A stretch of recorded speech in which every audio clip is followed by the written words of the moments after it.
Hello and welcome to rePRO Film Festival by mama.film. I am Debbie Samples. I'm Leela Meadow-Connor.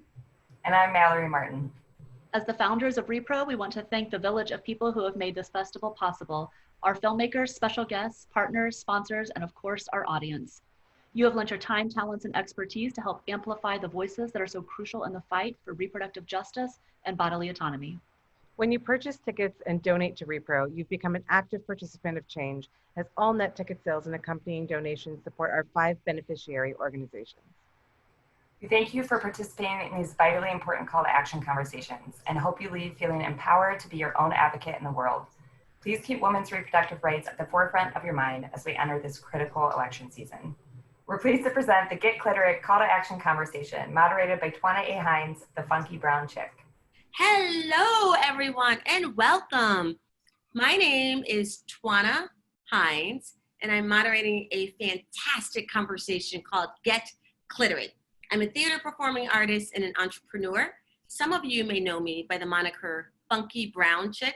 Funky like quirky, brown like the color, chick, truth in advertising. That's my moniker, that's the name of my company. Super excited to be here, and I am joined by 3 fantastic humans to have a conversation about gender and desire. And so we've got Maria Finitzo, who is, I'm assuming, Italian by heritage. I love that name. It's beautiful. It's fantastic. Maria is the director of the feature documentary, The Dilemma of Desire. And a lot of the conversation will center around that.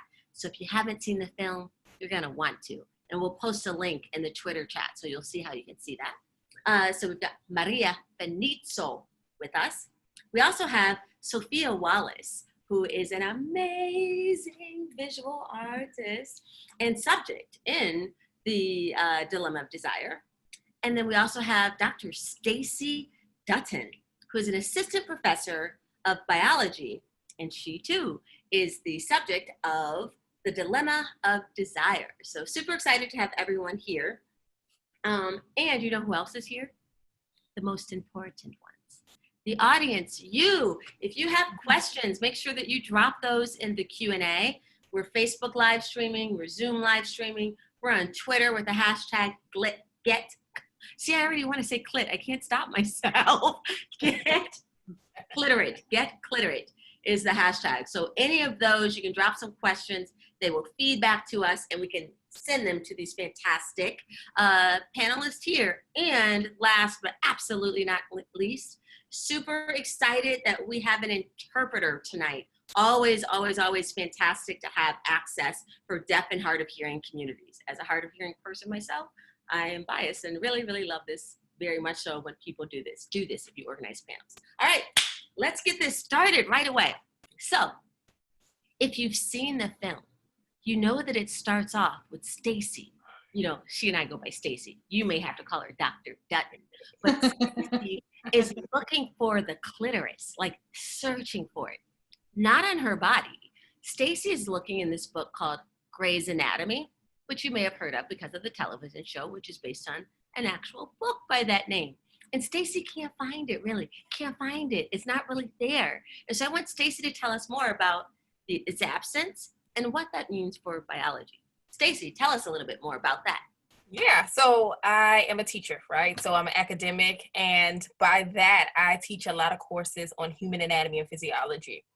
And one of the things when I started down the road of becoming interested in female sexual pleasure or just sexual pleasure in general, I was kind of struck that the images of the clitoris in my textbooks were outdated and sometimes they weren't there. And when they were there, there was no consistency between textbooks.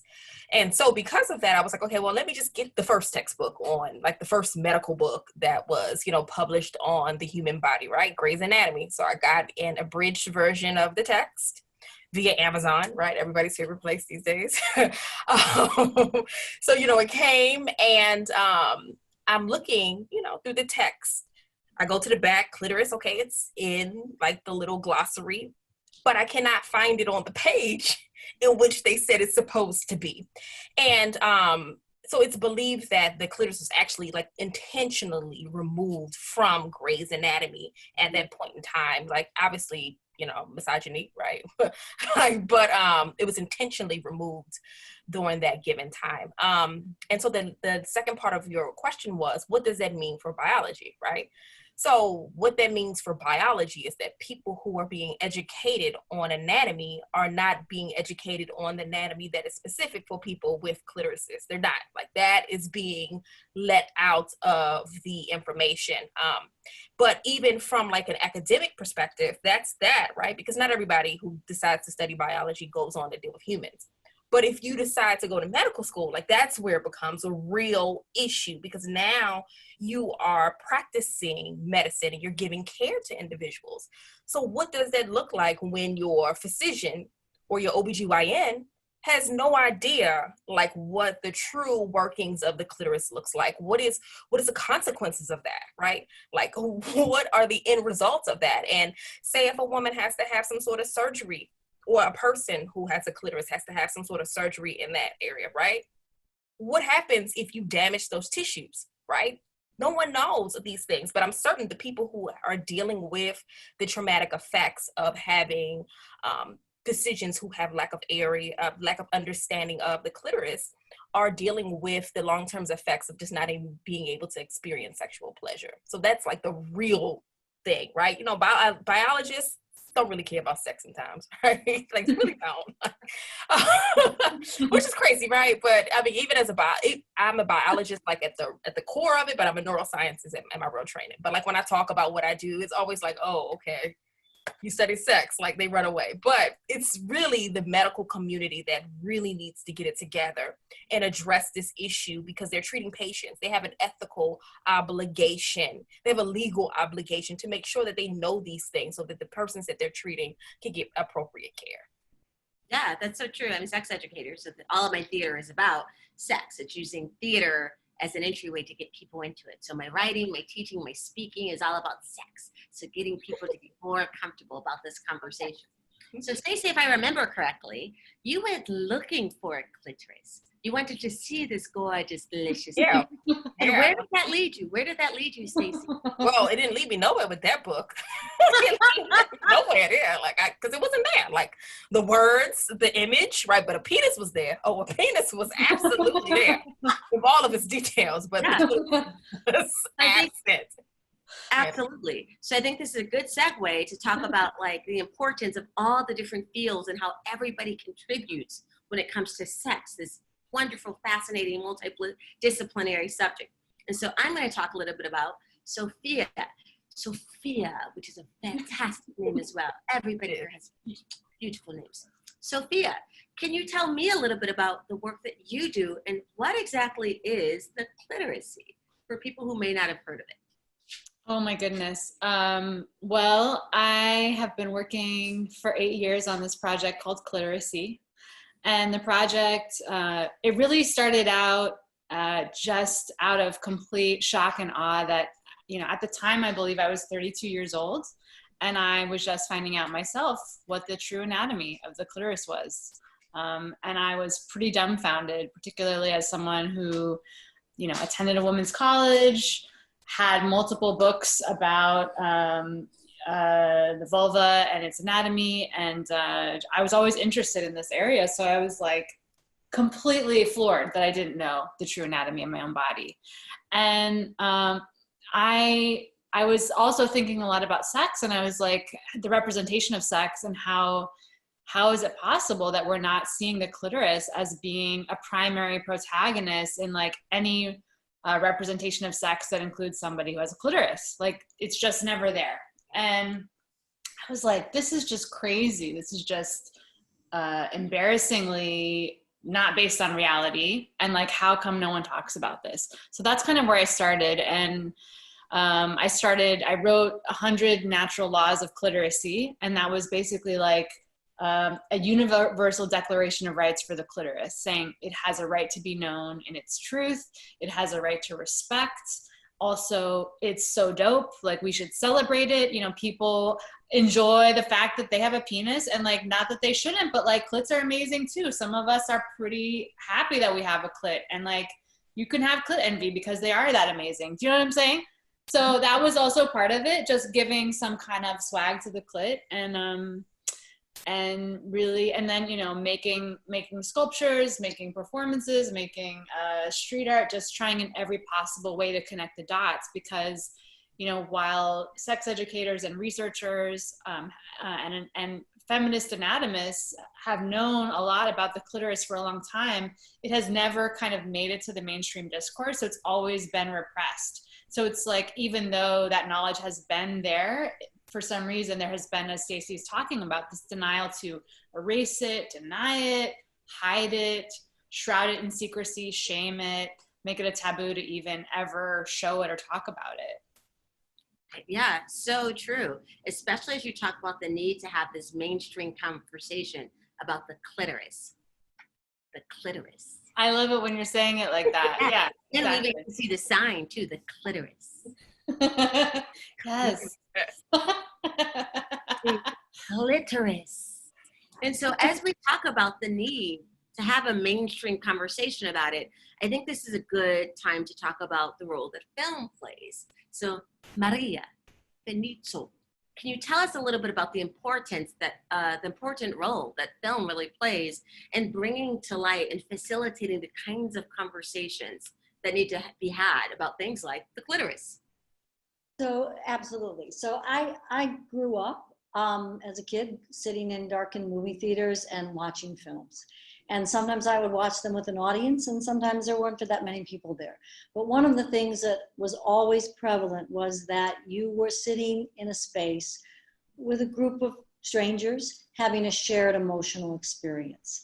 And so filmmaking at its best, and we can put aside COVID for a while, brings people together and gives them a shared emotional experience. They can connect with the stories on the screen. They can all feel the energy in a room. And film is a great way of mobilizing people to come together and try and change something. And I was always drawn to that. And it wasn't an accident that I ended up at a place called Cartempuan Films, which had as its mission sparking democracy through filmmaking. And so it's a very powerful tool to not only bring people together, but to begin a conversation. And this was something I have said over and over again, is that I wanted this film to start a conversation. I know that some people watching it might be upset by it. I know that some people watching it might be uncomfortable or whatever, but I think it's time to have a conversation, because you can never come together if you can't talk about something. And film offers that opportunity in an incredibly powerful way. Absolutely. One of my favorite films is Italian, actually. It's called Cinema Paradiso. And if you've seen this film, one of the things that it's a love letter to film, the art making of film and all of these things. But in the film, this kid has to cut all of the like kissing scenes out of the movies. And so it's like this way of censoring kissing and intimacy and pleasure out of it. And so the last, spoiler alert, I mean, the film's been around long enough. If you haven't seen it, it's your own fault. So the last scenes of the film, it's like this roll of all of the kisses strung together. Everything that's been cut out of the film. You see them one after another, and they're all brought together. And the film's beauty isn't just that end, but it's the story of that beginning and to the end. And so even knowing that end, it's still a beautiful film to watch. And so as we talk about the things that are left out or what gets shown and what doesn't, Stacey, I'm going to go back to you. One of the things that was interesting as a numbers geek, I was the only high school pom-pom cheerleader girl in my high school, was also in the math club. I love numbers as much as I love stats. And so I loved this part where you talked about PubMed. So one, can you tell people a bit about what PubMed is? But when you talked about the number of articles that appeared about the penis compared to the number of articles that appeared about the clitoris, and because I'm a nerd, I actually calculated this. There are 2,000% more articles about the penis than there are about the clitoris. So can you talk a bit about that, Stacey, and about just talk about that for a little bit? Yeah, I mean, it's a huge, it's a disparity for real. And that's why I made the statement that like biologists don't really care about sex. And when I say that, I mean more so sexual pleasure. Actually, I published a paper not too long ago that kind of categorizes the papers that were published on the clitoris. And of the papers that have been published on the clitoris, well, it was up to 2018, because it was published in 2018. So up to that point, from the 1800s, only the majority of the papers were some sort of abnormality with it, some sort of issue around with people trying to remove it. Very little papers on just the basic biology, like something like 1% of the papers came from just the basic biology on how the structure operates. And what I kind of, what I thought that the reasoning behind that is because the assumption about the functionality of the clitoris is that since it comes from the same developmental tissue as the penis, that we should just assume that the structural functionality of it is the same. But more and more studies, not more, but more studies are showing that there are some structural differences in terms of some of the important proteins that are present on the clitoris versus the penis, which allows them to have functional differences. So there are differences, but the amount of research that's being geared towards them, it's not shown, right? I've been trying for some years now to get funding on these projects, and it's a dead end. It's a dead end. Even when I take my students to conferences to present the work, I have to change the title of the presentation so that it seems to be less like pleasure sex female. I have to make it so it's more like generic, because if it screams pleasure sex female clitoris, literally the male participants walk by and just keep on moving. Like they don't even stop to read the poster. And my students are the ones who made note of this. They was like, nobody is stopping, right? Like, but once we figured that out, once we started like changing the titles, was more generic or whatnot, people started stopping by or whatnot. But it's still a process, I would say. This isn't a field that you should go in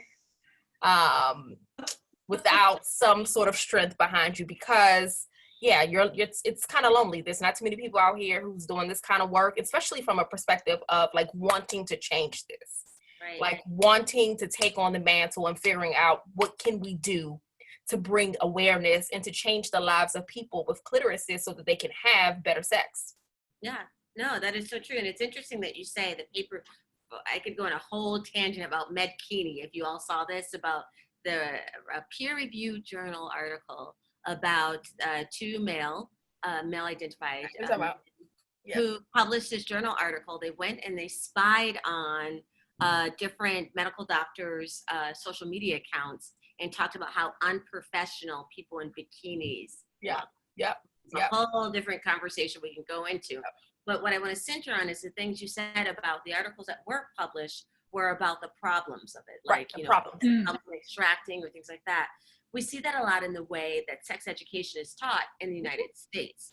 So example I often give is, if you took a nutrition class, you wouldn't expect to go there and only learn about Twinkies and ho-hos and fat and all, eating fast food and pizza. You would expect to learn about nutrition. What is it? How do I attain it? And what are some of the aspects that contribute to good nutrition? In the United States, a lot of the sex education programming is about what we don't want, how to prevent sexual assault, how to prevent unintended and untimed pregnancy, how to prevent STD and STI transmission. And we call this education about sex. Where's the consent? Where's the pleasure? Where's the clitoris, right? And so one that definitely needs to change. We need culture change when it comes to that. And when we talk about culture change, Sophia, one of the things that I think is interesting, picking back off of something that Stacey said about the students being the ones who noticed that participants were walking by if they saw female and pleasure and things like that. Pop culture, the art, theater arts, writing, visual arts, pop sports, all of these things do a lot to really change what the actual culture is. And so I'm going to come at my question to you by talking about sports, because I love soccer. So rewind about a decade ago. Mia Hamm, more than a decade, Mia Hamm, fantastic athlete, happens to be a woman, right? There weren't so many men and women being proud to show like Mia Hamm's jersey, right? Like wearing that. Fast forward to now, the number of people of all jerseys who are like, Megan Rapinoe is a kick-ass athlete, and buying her jersey and wearing it. Can you talk about the men and people of all genders who are buying this, I believe, let me check my notes to make sure I have this right. It is called the Solid Gold Clit t-shirt. Can you talk about that and what it means when you see people of all men and people of all genders wearing that shirt? Can you talk about that? And two, where can I buy one?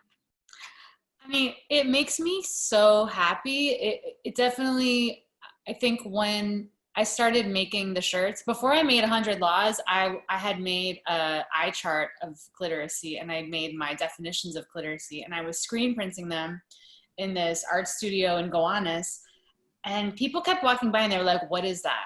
Can I get that? Like, what is that? Like, I need that. I want that shirt. And I had never had that kind of a reaction with my work before. And I think it just let me know that saying this word, having this word in text, like claiming this part of the body is so powerful. Even just the sound of the word clit, it's very strong. You know, you say vagina, I mean, it's a Latin word that means sword holder. It doesn't include the clitoris. It's only the inside. When you say clit, there's just like a certain force behind it, and the boldness of how the text looks, it turns people's head, it stops them in their track, because we're so used to this part of the body only being brought up as a joke or a mystery. You know, haha, you can't find it. You know, oh, I've never found the clit, or oh, my wife doesn't have a clit. You know, these crazy things that are said. So I think, you know, offering something positive, you know, connecting with your point about sex education, offering something that just says like solid gold clit. What does that even mean? I don't know, but I love it, and it's resonant, and a lot of people love it too because they keep buying it, and they're still buying it. And I was shocked when I had so many, you know, straight cis dudes wanting to rock solid gold clit. You know what I mean? It gave me a lot of pleasure, and I think that, frankly, I think that there's probably, even if maybe the dominant culture that gets celebrated is really into kind of putting down vulvas and people with vulvas, there is a good chunk of people that love pleasuring their partners, love the clit, love oral sex, love mutual orgasms, love consent, you know? And so offering them something so they can represent, it's kind of great. And so I think, I don't know. I think it's, you know, you never really know who your allies are. And sometimes you just give people an opportunity, an invitation, and you're surrounded and you have way more support than you ever expected to. And I don't know. It just, I mean, I'm thinking of an image in my mind of a dad wearing his solid gold clit shirt asleep with his baby, and like how happy that made me. You know what I mean? When I saw that, and I don't know. But yeah, I still sell them on my website, and it's just called yescliteracy.com. So yescliteracy.com. I'm going to go there. I want one. I'm also going to tweet out that link after this is done. Oh, thank you. Everyone should wear a solid gold clit t-shirt. If you follow the hashtag #GetCliterate, there may already be a link there to tell you where to buy one, which is fantastic. I love this. So one of the things that I want to talk about, so we're talking about the shirts, the film, cliteracy, all of these things, makes sense to go back to Maria, I guess, to talk specifically about the film. So one of the things, so we talked about Cinema Paradiso, I love that. Another fantastic film is called This Film Is Not Yet Rated. And the film talks about like how desire and pleasure appear on screen and what kind of rating it gets when it's an LGBTQ couple compared to a cis heteronormative couple. What kind of rating does it get when you're showing female pleasure compared to when you're showing male pleasure, or when you're showing to strip genders away from that because men have pussies and women have dicks, right? So it's like, if we talk about genitals, period, because those are separate from each other, gender and genitals. So showing someone be pleased or getting pleasure from a cock compared to showing or someone be pleased with the clitoris. Can you talk about what that representation means? Like, why does it matter? Why do these snowflakes give a shit about whether or not the clitoris appears on screen? Can you talk a bit about that? Well, I can talk about it in the context of how difficult this was to get this film funded, and even to get it in front of people where I could pitch it and where they wouldn't put their fingers in their ears if I said the word clitoris. And what initially, when I began the film, I thought, okay, I'm going to make a film about female sexual desire. I was worn out from trying to raise money for films, and I thought people will throw money at me. And they might have, had I not connected female sexual pleasure with human rights and equality. And so what was most interesting to me as a filmmaker was not that there is female sexual pleasure. That's a part of our humanity as human beings, whatever your gender is, but rather what continued in 2016 when I started the film to get in the way of women, femme-identifying, anybody who was not a heterosexual male in having agency over their desire. That's what was interesting to me. And what was most upsetting was that it was very, very hard to get allies. Sophia was talking about allies to come on and join this film. And so the response that I got from a lot of the gatekeepers in the documentary film world was that this was a film about pornography. Even though there is no porn in this film, nobody has sex in this film, barely anybody's naked. I mean, I couldn't get past that. And it took a long time for me to be able to brand, that's a horrible word, but get people to realize that this was a film about equality and power. And that if you begin with the notion that power is easily taken when the truth is replaced with a lie, I couldn't understand why everybody wasn't on board. And so I grew up Catholic, and so I will speak from that perspective. We're not comfortable thinking about women, people born female, as being sexual. We have the Virgin Mary to thank for that. And so that makes people uncomfortable thinking that women, femme-identifying, might have desire, because they're not really supposed to have desire, right? And that's like not really what you want them to have, because then, as Sophia says in the movie, that's such a powerful thing that their desire is for themselves. That means that woman is truly free. And what the man in the film says, Sophia's friend, is that's deeply threatening to most men. So I believe that until we get beyond that notion that only certain human beings are allowed to experience sexual pleasure and then, in fact, be okay with their sexual desire, that we won't ever get past a patriarchal culture which is misogynistic and racist. And so the difficulty I had in getting this film made was just a microcosm of what's going on in this country. Yeah, no, this is fantastic. I am going to go to you, Stacey. At first, I've got a question for Sophia because Maria talked about power. And Sophia, you talked specifically about your work and its relationship to power. So I want to go directly to that. But then on deck immediately after that, Stacey, I want to talk about Maria's comment about race and racism and ethnicity and all of these things and how these interplay with a lot of the conversations we're talking about. Don't even get me started talking about WAP, because that's an everyone's. Oh, we can talk about it. If we have any opinions about that, we definitely need to be chatting about that too. So that's for you to think about as we go to Sophia, and then you're on deck next, and would love it if you include WAP in there too. Just gonna put that earbud in there. So Sophia, Maria talked a little bit about power, and in the film I remember you said something about all of your work is about how power is represented, and that necessarily and naturally led you to start doing things about sex. That made me think of Oscar Wilde's quote, and I'm paraphrasing, I could not have it exactly, but he basically says, everything in the world is about sex, except sex. Sex is about power. So can you tell me a little bit about your views about the relationship between power and sex? Yeah, I love this question. I think that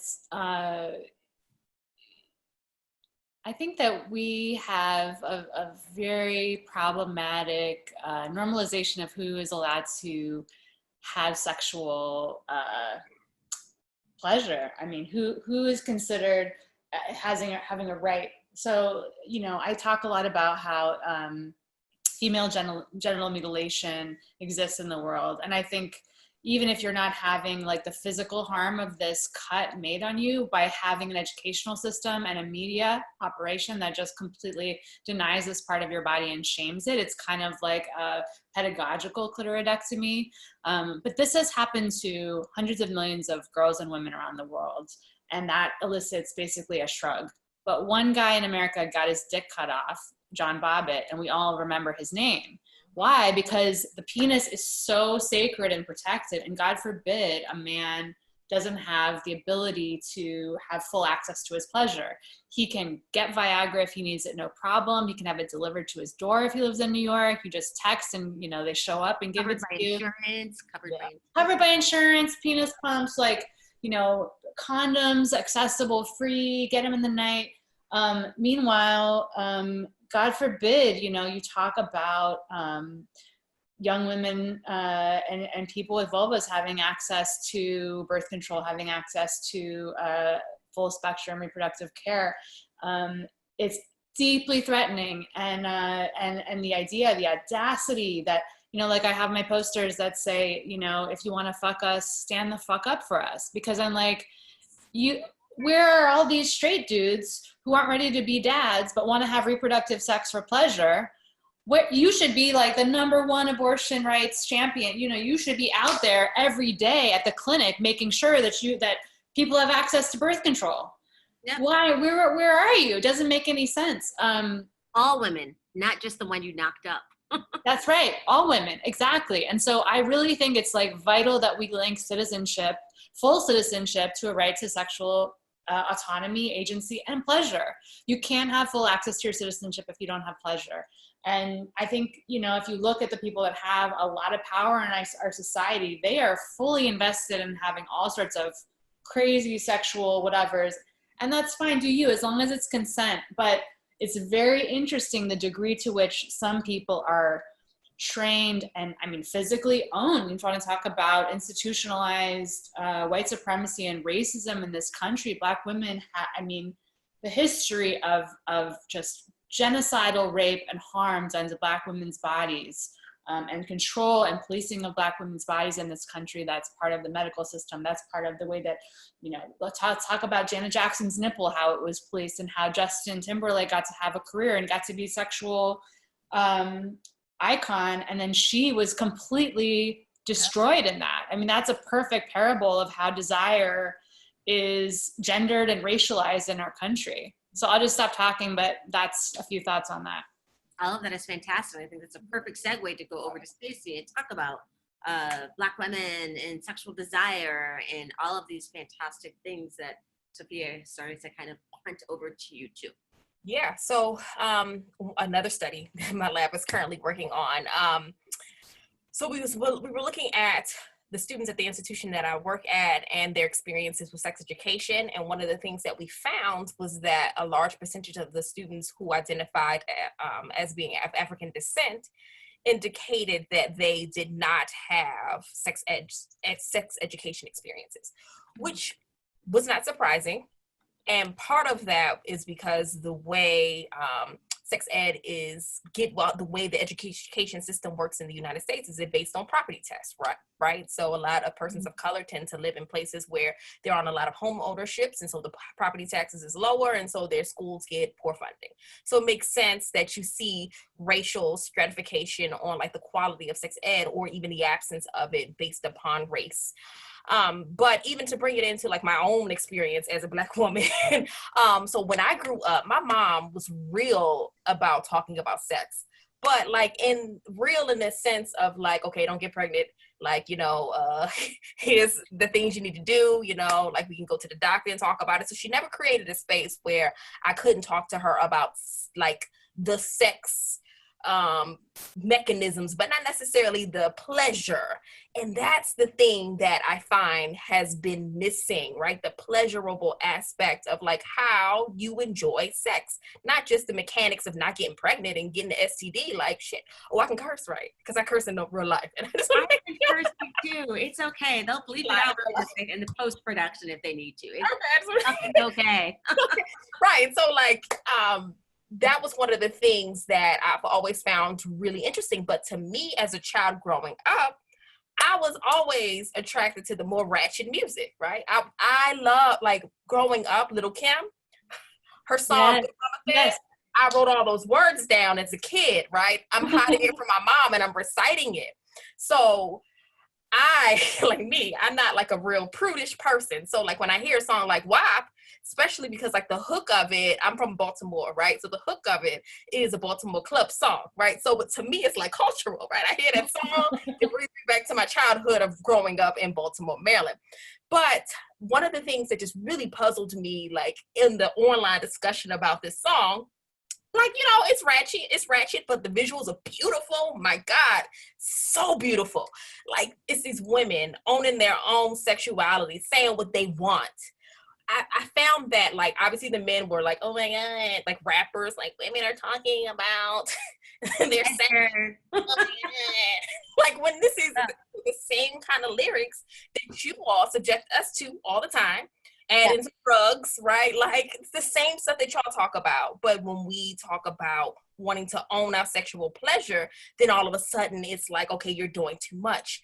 And I mean, another thing that just really bothered me was like the moral police, right? The folks acting like there hasn't been a history of raunchy music, like throughout time. Like, all of a sudden Cardi B makes a song about the pussy and folks are like, oh my God, this is just way too much. And so it was just really puzzling to me that this was happening. But I mean, I think the overall perception of WAP is that folks like it, right? Like, I think that's overall, folks like it.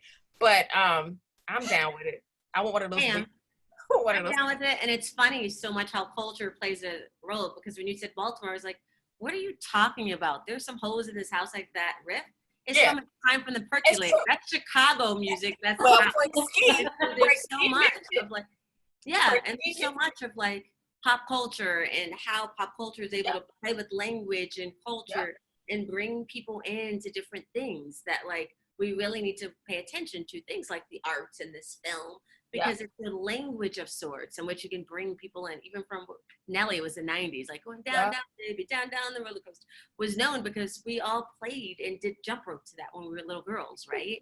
Little girls and boys played to that. And so there's so much of culture that plays a role, and film was a big part of that. I've got to say, the questions are pouring in. We have less than half an hour. So if you have a burning question, if you have burning genitals, it may be a sign of an STI, so that's a different thing. Find out when you get testing. But if you have a burning question, throw that to that hashtag #GetCliterate on Twitter or Facebook, wherever in the world you may be. Would love to see people on TikTok using #GetCliterate. Buy that solid gold clit t-shirt and put yourself on TikTok and hashtag that so we can find it and duet it, which would be fantastic. So questions are starting to pour in. We've got less than 30 minutes. So if you have any questions, make sure you get those in right now. Okay, so we were talking about race, gender, culture, the role of film. Sophia, tell me about that book that you published with all that you had a buying war from all these publishing houses that wanted to publish a book about female pleasure. Tell me about your book. Okay, well, first, I just want to say one thing about WAP, two things. So one is like, how crazy is it that we have a president that can brag about grabbing a pussy, but if women talk about they have a wet ass pussy, it's a problem. And I'm just saying, like, if you are the one who is inspiring a wet ass pussy, you should be so proud of yourself. You should be feeling so good. Like, that is such an honor. It is. And it is something to like really celebrate and enjoy. And there's so much ignorance about how pussies actually work. The idea that like, if they're wet, if they're open and juicy, that's a bad thing. That's actually like, that should be the biggest compliment. If it's all dry and like shrunk down, that means she's not into it. She's not feeling you. Like, you're not doing a good job. So I just want to say that because, there's just so much, because we can't talk about these things. There are so many myths that circulate in popular culture. And, I love seeing Cardi B and Meg Thee Stallion just like owning it and celebrating it and feeling and like making a beautiful visual metaphor of a wet pussy in that water is gorgeous. Absolutely. It's powerful, it's Yemaya, it's like, it's Oshun, it's like the sacred waters, the divine feminine, it's powerful. So I'm all about it. Absolutely. And yay for all pussies, wet pussies, dry ass pussies as well. as we age, we lose a lot of Lube is wonderful. Lube Yeah. is like, hey. Lose some hydration, that's fine. And women, people of all bodies, if you are a cancer survivor, that is one of the things that happens afterwards. Because I've had women come to me as a sex educator and say, I'm a breast cancer survivor. And then when I talk to my doctor about my vagina being dry and like it being painful to have sex, like, what can I do? To your point, Stacey, she was like, the doctor was like, I don't know, talk to a sex therapist. It's like, you're the doctor too. You're the doctor. Why don't you know anything about that? And so we need to do that. So I'm going to go to questions from the audience because they have been fantastic and blowing up our spot with questions. And right before that, I'll say, as we talked about profanity, could we swear or not? George Carlin had a bit about the 7 dirty words you're not allowed to say. Each of those have to do with either an actual reproductive organ, like some orifice from which you would have sex, or a liquid that would come out of one of those orifices. All of it has to do. I won't say them all. Right. Google 7 dirty words you're not supposed to say, and you will notice the high prominence and representation of reproductive health. Okay. Questions. So here's a question from the audience. How do we move away from, I love this question. How do we move away from guilt and shame? How do we lead in a whole way that it's beautiful? So how do we lead in a whole way that it's beautiful? Away from guilt and shame toward beauty. Whoever wants to take that one. So I'll jump in here because making this film for me they're always a journey, and this was a journey for me as well.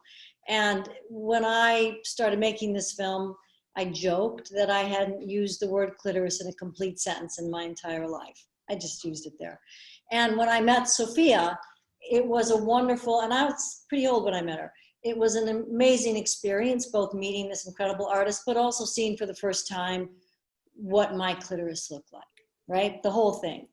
And what I think people need, what I would love to see people do is normalize the fact that the word clitoris is the medical term for an organ on the body of every mammal-born female. And that there's no shame about that. Are you ashamed about your heart? Are you ashamed about your lungs? No, probably not. So use the word and use it. And I always think that humor is a great way of combating shame. And so that's why I say to a lot of people, well, just your assignment is to use the word clitoris in a complete sentence at least 5 times a day. Because I have a lot of friends who, when they heard I was making this film, they simply said to me, I can't say that word. So I think it begins with language, and it begins with owning that language in a way that feels empowering to you. And ask yourself this. Imagine we taught sex education to boys without ever mentioning the word penis.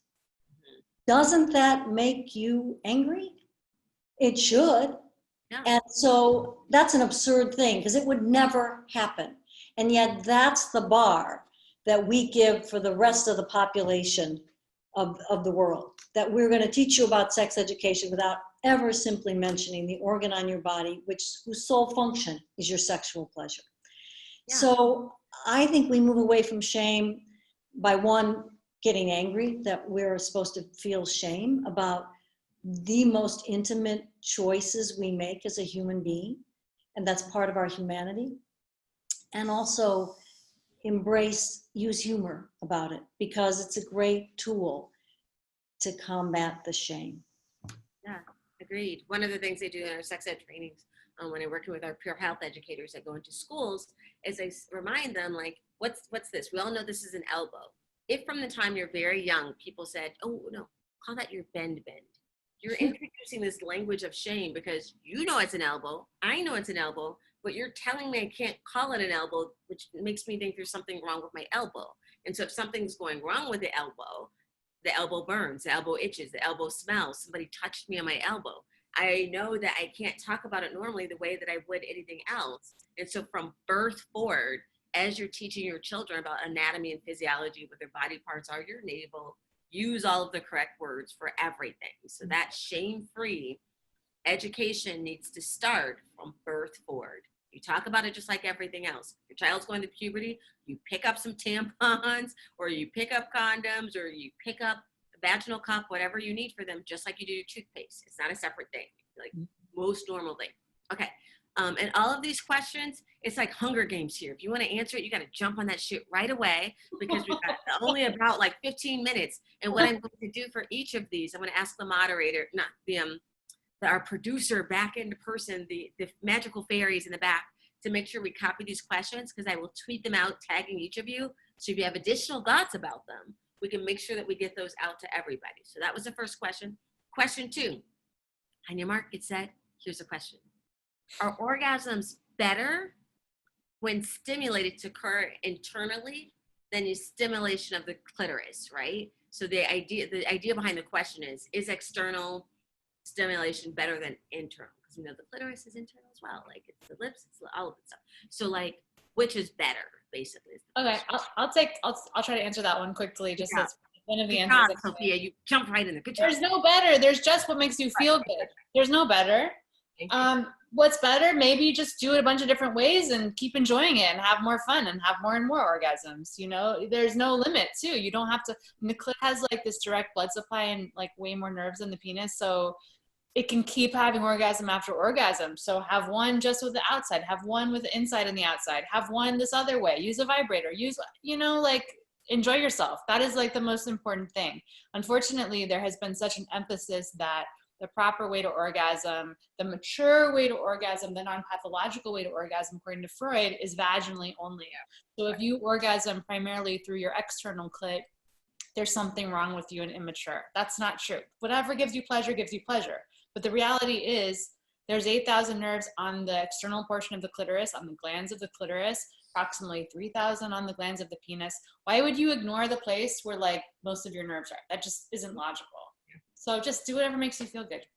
Nipples, fingertips, lips, you've got so many nerve endings and so many parts of your body. Your anus, you've got all these places that feel good when they're touched or penetrated. So have fun with them. 100% agree with that. Next question. It was great that you answered that one about orgasms, Sophia. I loved that question about orgasms. And now you all know the sign for orgasms. I love it. Okay, so next question. Most people get their idea of women's orgasms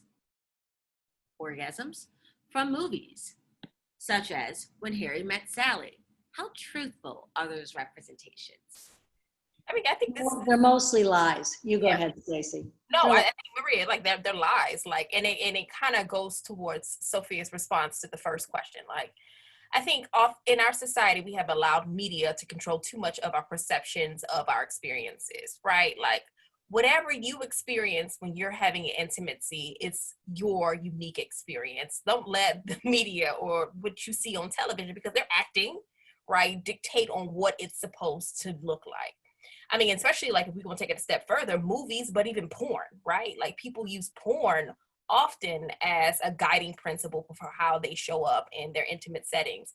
Likewise, don't use that, right? Maybe get some ideas, or maybe I'll try this position or whatnot, but don't use it as a standard for what your experience in that space should be. Love it. We have another question here. How do we move society forward? How do we move society forward on the topic of the clit or female sexual satisfaction, generally speaking, without crossing the PG rating standard?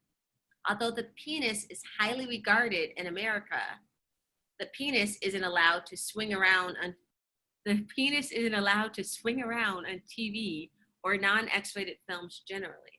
Okay, so it sounds like what this question is. It's like, hey, how do we elevate female sexual satisfaction generally without getting out of PG? And they're saying, well, you can't have a dick and just swing that around anywhere that you want to. So how do we actually elevate female sexual pleasure in a way that's still PG is the question. So nobody is swinging their clit around. Okay, that's first of all an impossible thing to do. This is just about anatomy and allowing half the population to know the truth about their anatomy and their physiology. And that's not X-rated. That's a human right. Sophia said it really well once when we were talking, and she said, if you don't know your own body, you can't feel safe in your own body. And if you can't feel safe, you can't feel free. And so this isn't a matter of X-rated or PG-rated. This is a matter of education about your body. And imagine we don't teach women, bodies born female about their clitoris. Well, what happens if we decide to teach them that, their brains aren't quite right? Because now we can start changing the narrative about other parts of our bodies if we're going to believe that we don't have this organ on our body. So I don't buy that this conversation is X-rated or PG-rated or any of it. I think it's a vital conversation which connects to equality and freedom. Agreed. Sexy, delicious, gorgeous ass Ewan McGregor had a quote. He did some film, I can't remember which one it was, and he had full frontal in it. I think it was the Pillow Book. Maybe that's the name of it. I can't remember. There was a new theater show called Pillow Man. It was Pillow Book, I think it was called. If it's not that, for sure it was Ewan McGregor. I can't remember which film, but in any event, the film had his full frontal nudity in it. When it was screened abroad, showed like normal, bodies are normal, bodies are healthy. When it came to the United States, they snipped the full frontal so that they can make sure that it's went through and was able to get in. And he has this great quote where he says, well, if I'd run around and had a film shooting all these different people and murdering people, like that was the film, that would have been okay. But I didn't do that. I showed my dick, and that's not okay. So even this idea of like swinging around a dick being inherently X-rated is very cultured. Like the narrative of what sex is and what bodies are, that's a very American script. That's a very American narrative about bodies in and of themselves being vulgar, right? Or warranting an X-rated or, somehow vulgar, obscene thing. Okay, so that one, another question. These are rolling in. We only got 8 minutes, folks, 8 minutes. Okay, another question from the audience. Again, we're down to the wire here. If you have a question, throw that shit in Facebook, Zoom, Twitter, wherever you are with the hashtag #GetCliterate, or tag me, Funky Brown Chick. Find us somewhere online and we can make sure we get your question. Next one. Why do you think only certain kinds of sex are considered obscene? How do we liberate sexuality for those outside of the heteronormative? Well, I would take this one, or defer to anyone who wants to take it if someone else has more to say about this. But I think that for a long time, the way that sexuality was allowed to exist was solely to satisfy straight, powerful men. And so if you are queer, if you have a vulva, like you are meant to be an object of desire. You are meant to service other people's desire, but you're not allowed to have sexual pleasure or be sexually independent. And if you're not reproducing, like, then there's really no, that's not allowed. So what is the question? Why? Yeah, I mean, I think we haven't had the means of production to change the narrative. We haven't had funding for the questions, the important questions, like what Dr. Dutton is trying to research. She can't get funding. It's not a coincidence. I mean, we haven't been able to build the buildings. We haven't been acknowledged for our inventions and our research and our creations and we haven't, we have to write under fake names. I mean, it has not been normalized for us to have pleasure. But that's also a possibility to make such radical change. If we start celebrating pleasure and mutual enjoyment and mutual humanity, then that is going to just completely change our world. Right. And that's very exciting. Yeah, agreed. I think so much of it needs to be about, like, again, sex education. I keep going back to education because that's such a big part of it, right? Like, if we actually had education that talked about what is gender expression, what is gender identity, what is sex, hint, it's not just heteronormative, penis insert into vagina sex. What is sex? What is gender? If we had what is sexual orientation, right? If we had these kinds of conversations, we would open up an entire humanity of understanding our ways of being in the world. And we would counter some of the negative outcomes that we associate with things we don't want from sex, untimed pregnancies, for example, which, by the way, lesbian teen girls actually have a high pregnancy rate. Because if we keep using words like birth control to talk about contraception, right, then we're forgetting the fact that there are people who have all kinds of sex that don't relate to birth. And so they're not listening to that and they've tuned out to it. So when you're experimenting or having fun or doing different things with genders that you maybe don't always do, then the lessons that we're giving to lesbian teen girls aren't the same that we're giving to straight teen girls. So we need to talk about barrier methods, period, right? And not just birth control. Okay, so another question. Again, we've got 4 minutes left. Oh my gosh. I'm gonna run. What are the best ways to, I'm gonna take, like host privilege and answer this one. What are the best ways to begin talking to our young daughters and sons about this, educating and empower them? Sex education. As a parent, a guardian, aunt, and uncle, any person who has a young child in your life, you need to be making sure that that child has access to sex education. If you need book recommendations, 2 of the sex educators who are writing books that I would recommend, a friend of mine, Corey Silverberg, writes very inclusive books. There are things like Sex is a Funny Word or What Makes a Baby. Neither of those titles have anything that excludes any gender or any sexual orientation. And the colors of the people in the books tend to be colors like purple. So they're fantastic for everyone. So Corey Silverberg's book, if you need a recommendation, that's fantastic.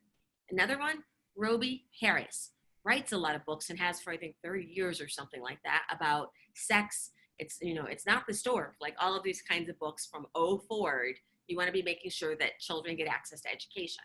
If you're like, that's great, books are fantastic, tell me more about websites. Where can I send kids? girlshealth.gov is fantastic for information about puberty, helping girls understand how their body is developing, menstruation, things like that are great. Amaze, A-M-A-Z-E, has a lot of online YouTube series helping parents understand how to have these kinds of conversations, and also age-appropriate videos for young kids.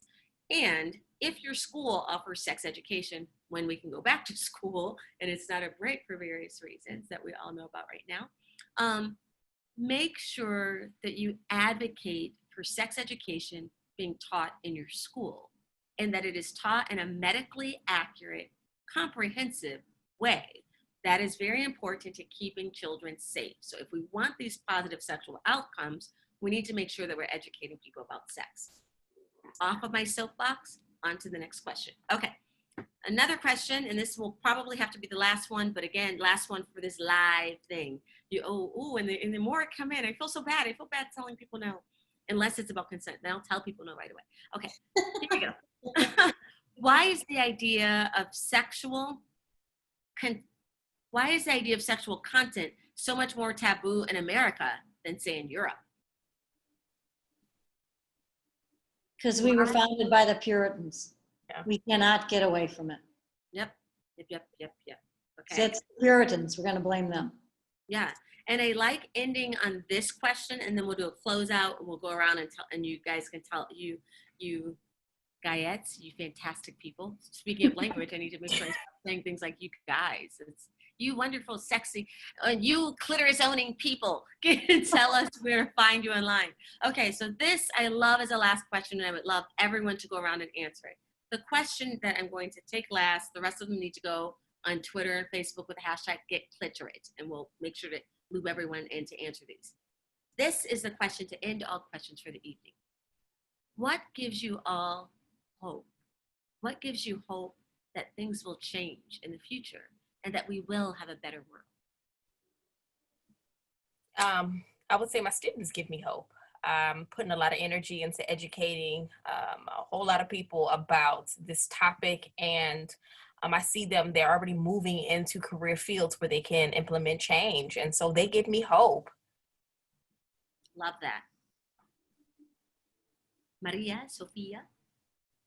What gives me hope are the responses that I get from the film from actually everybody from 16-year-old girls to 80-year-old men. And I've heard so many people say, thank you so much. I can talk to my daughter about this. I can talk to my wife about this. I can talk to my husband about this. And I think there's a wonderful energy in young people today. And it's so much more refreshing than the way I grew up. right? When I grew up, you were either this or you were that, and there was nothing else, right? And now all that's gone. And it speaks to a real openness and inclusion that's what we need if the world's going to change. I love it. Sophia. I think, the young people are really pushing these discourses forward. I think it's really exciting to see how people are questioning all of these rules around gender, sex, sexuality, and also the movement for Black lives. Like, I feel like there's so much powerful momentum finally that this is the civil rights movement of our time. And I feel both devastated, but also extremely hopeful that change can happen. Yeah, I love this. I love this. And my answer for what gives me hope, it's you.